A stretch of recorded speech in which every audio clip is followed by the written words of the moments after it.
Assalamualaikum warahmatullahi wabarakatuh. Bertemu dengan saya pada mata kuliah Manajemen Pemasaran Jasa dengan pokok bahasan pemasaran jasa internasional. Nah, pemasaran jasa internasional di sini agak berbeda dengan pemasaran jasa pada umumnya karena berkaitan dengan perbedaan budaya, politik, ekonomi, dan lain sebagainya antara satu negara dengan negara yang lain. Yang kedua juga di sebagian besar negara, baik negara maju ataupun negara sedang berkembang, penyumbang dari gross domestic produk mereka sekarang ini adalah kontribusi dari sektor jasa.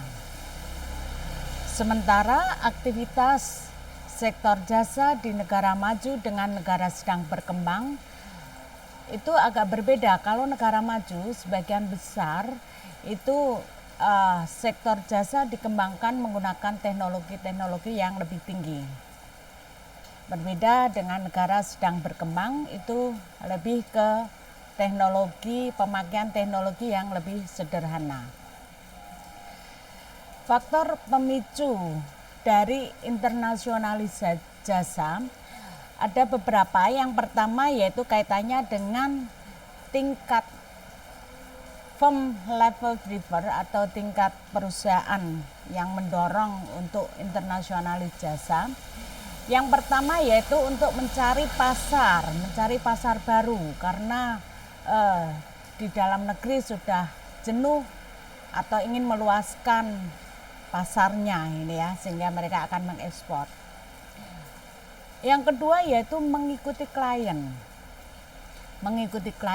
Klien itu ada di negara luar sehingga dia mengembangkan perusahaannya ke negara mereka.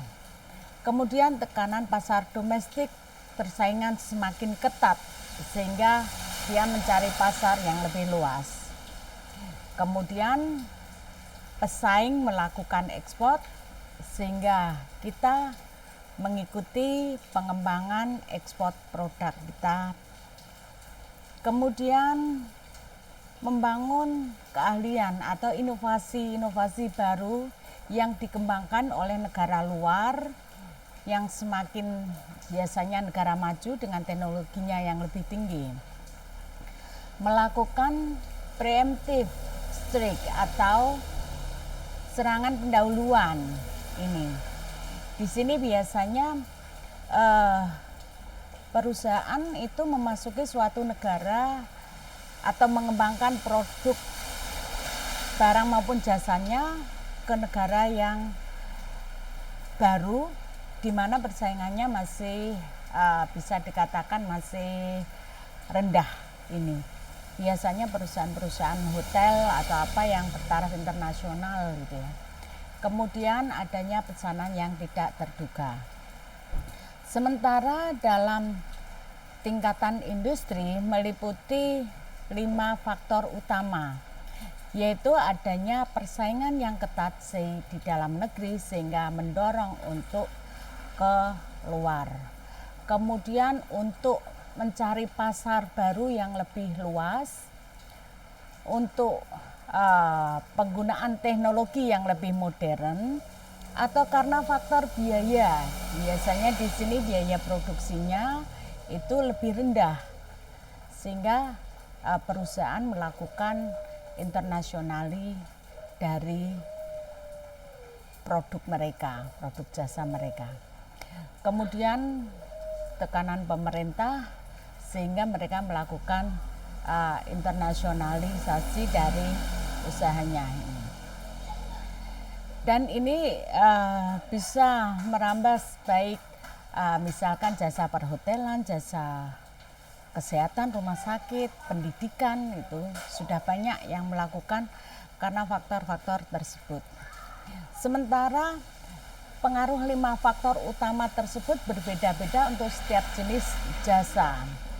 Yang pertama adalah people processing service Tipe ini pelanggan menjadi bagian utama proses produksi jasa yang berlangsung secara simultan dengan konsumsi jasa bersangkutan. Contohnya jasa hotel, transportasi. Di sini bercirikan kontak langsung antara penyedia jasa dengan pelanggan. Ini. Contohnya misalkan mengekspor konsep jasa. Banyak franchise restoran luar yang ada di daerah kita ataupun konsep rumah makan Indonesia yang didirikan di luar negeri. Mengimport pelanggan, misalnya di sini jasa kesehatan, jasa pariwisata, jasa pendidikan gitu ya. Kemudian memindahkan pelanggan ke lokasi yang baru. Ini biasanya dengan membuka jasa transportasi, membuka jalur yang baru sehingga daerah yang baru tersebut akan menarik untuk pelanggan baru. Kemudian processing service. Tipe ini penyedia jasa melakukan sesuatu atas produk fisik milik pelanggan untuk meningkatkan nilai produk tersebut. Misalkan jasa reparasi dan lain sebagainya ini. Kemudian information based service atau istilahnya informasi menjadi dasar berdirinya suatu usaha jasa di sini ya. Tipe jasa ini meliputi dua, yaitu mental processing service dan information based service. Kalau yang information based service di sini yaitu mendistribusikan secara internasional melalui salah satu atau 4 cara berikut: mengekspor jasa, mengimport pelanggan, mengtransformasikan jasa ke barang fisik, contohnya dari industri seni dan hiburan, film atau musik ditransformasi ke CD. Mengekspor informasi via telekomunikasi dan mentransformasikan secara lokal. Sementara tipologi jasa internasional didefinisikan sebagai perbuatan kinerja atau usaha yang dilakukan melewati batas-batas negara dalam kontak kritikal dengan budaya asing. Nah, menurut Eramili mengelompokkan jasa internasional dalam 2 jenis, yaitu hard service dan soft service. Hard service seperti desain, arsitektur,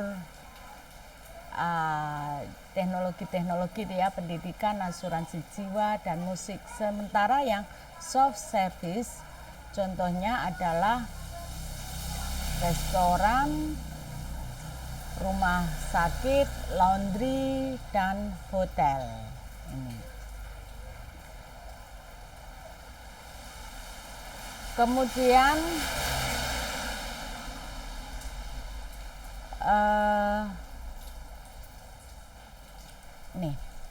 tantangan dalam pemasaran jasa internasional. Di sini masalah tambahan yang mempengaruhi strategi pemasaran jasa internasional antara lain adanya isu-isu penyampaian jasa, kebutuhan infrastruktur, kebutuhan akan kontak langsung maupun proteksi yang lebih besar. Jadi bagaimana suatu jasa internasional ini, contohnya hotel itu ya, didirikan ini, diterima di suatu daerah yang baru. Sementara di daerah tersebut sudah ada beberapa hotel yang berdiri. Nah, maka di sini ada beberapa masalah, yaitu bagaimana hotel yang baru didirikan tersebut bisa istilahnya isu-isu penyampaian jasa, bahwa hotel tersebut misalkan mengangkat isu green, mengangkat isu muslim misalkan, dan lain sebagainya. Kemudian kebutuhan infrastruktur, bagaimana daerah tersebut yang bisa dikatakan infrastrukturnya kurang representatif ini maupun peralatannya ini bisa dipenuhi, sehingga kebutuhan akan kontak langsung maupun proteksi yang lebih besar dengan adanya usaha baru tersebut bisa diatasi. Oke. Nah, pemasaran jasa internasional dalam marketplace. Menurut Parson dalam risetnya menyimpulkan bahwa konsumen yang tertarik berbelanja secara online tidak saja dilandasi motif utilitarian atau seperti kemudahan akses, layanan, nyaman, biaya rendah karena efektif, dan jangkauan global, namun juga motif non-fungsional. Nah, motif-motif non-utilitarian atau non-fungsional itu ya, utama motif selain utama, misalkan role playing and role shift, ya ini berbelanja secara online memungkinkan orang keluar dari peran motif tradisional, berbelanja secara offline tradisional. Kemudian diversification and escapism, yakni berbelanja online memberikan cara praktis untuk mengakses beraneka macam toko dan produk dalam waktu yang bersamaan, di mana saat kondisi normal atau secara offline ini tidak mungkin. Self gratification, yaitu berbelanja online memungkinkan retail therapy, berbelanja untuk memuaskan diri atau menyenangkan diri sendiri. Mempelajari tren baru karena situs-situs e-commerce ini dijadikan informasi. Komunikasi dengan pembeli lain maupun peer interaction, peer attraction, dan word of mouth recommendation, boom ya ini, yakni tempat e-commerce store yang bisa direkomendasikan ke teman atau kenalan, atau istilahnya memviralkan ya. Oke, demikian.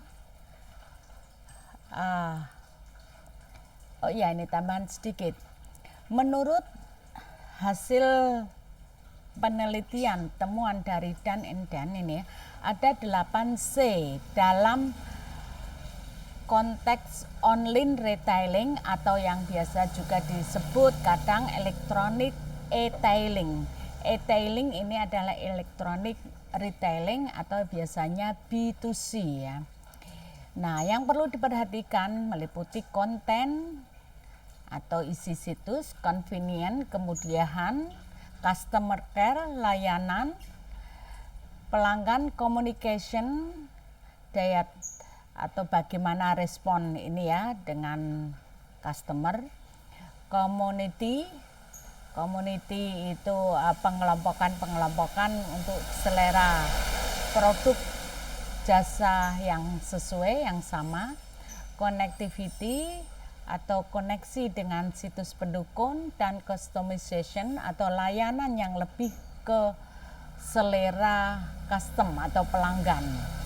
Kemudian consent for customer dan customer consent atau pemahaman terhadap pelanggan ini, respect terhadap pelanggan.